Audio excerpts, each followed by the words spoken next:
still walk among us in the middle of an ordinary day. Marisol was 29, a single mother raising her 6-year-old daughter, Ren, in a cramped one-bedroom apartment above a laundromat.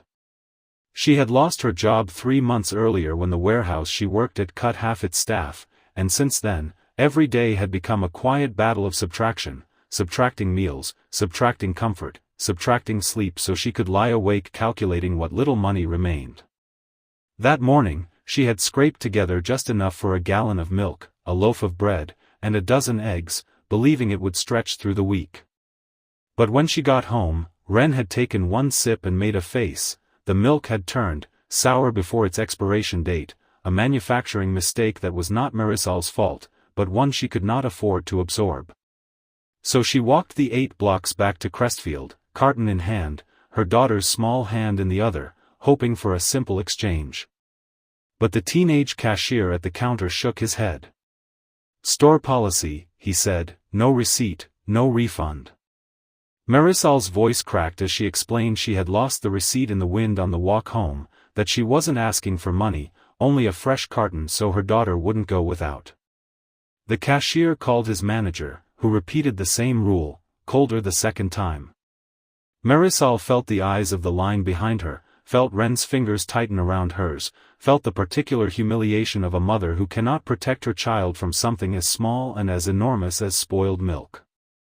It was in that moment that Julian Voss, a man in a plain gray coat waiting near the exit, set down the newspaper he had been pretending to read. Julian was not just any customer. He was the owner of Voss Holdings, a man whose name appeared on skyscrapers and shipping manifests across 3 states, though nothing about his appearance that day suggested wealth, no tailored suit, no gleaming watch, just a tired businessman who had ducked into the store to buy aspirin for a headache that had nothing to do with commerce and everything to do with a life that felt increasingly hollow despite its fortune.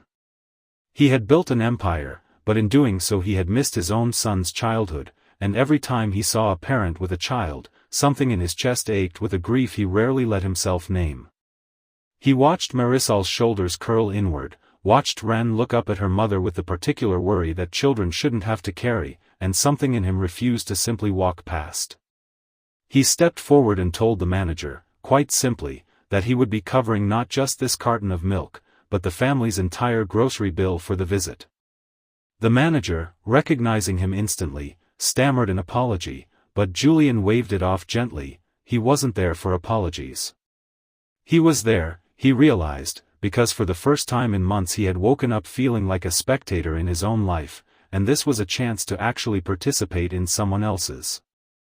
Marisol tried to refuse, pride flaring hot even through her exhaustion, but Julian crouched down to Ren's eye level and asked her, with a warmth that startled everyone watching, what her favorite cereal was. Ren, shy but curious, whispered that she liked the one with the toucan on the box, though her mom said it was too expensive. Julian smiled and told the cashier to add 2 boxes to the cart. It wasn't charity in his mind, it was recognition, the recognition of a father who understood exactly how much a small comfort could mean to a child, and exactly how much guilt a parent could carry for not being able to provide it. What happened next was what truly shocked the onlookers, the story that would later spread through the neighborhood and beyond. Julian didn't stop at groceries. He asked Marisol, gently and without pressure, what she had done before the layoffs. She told him she had managed inventory and logistics for 3 years, a skill Julian recognized immediately as valuable. Voss Holdings had an entire logistics division constantly searching for reliable, detail-oriented people. He handed her his card, not as a gesture of pity, but as a genuine offer. "Come in Monday, we'll talk." "No promises," he said, "only a conversation." But conversations, as Marisol would learn, were sometimes the doorway to everything. 3 months later, Marisol stood in the break room of Voss Holdings' regional office, her employee badge clipped to a blouse she had bought with her very first paycheck, watching through the window as the afternoon sun poured gold across the parking lot. Ren no longer worried about spoiled milk or empty cupboards, she worried about ordinary 6-year-old things, like whether her mother would make it to her school play on time. And Julian, in his quiet way, had found something too, a reminder that the smallest act of decency, offered without calculation, could return more meaning to a life than any boardroom victory ever had. If this story touched your heart even a little, if it reminded you that kindness can still change the direction of someone's entire life, please take a moment to like this video, leave a comment sharing your thoughts, and share it with someone who might need a little hope today. And before we close, if you've ever been the stranger who helped, or the one who was helped, we'd love for you to comment the word "grateful" below, so we can see just how many hearts this story has touched.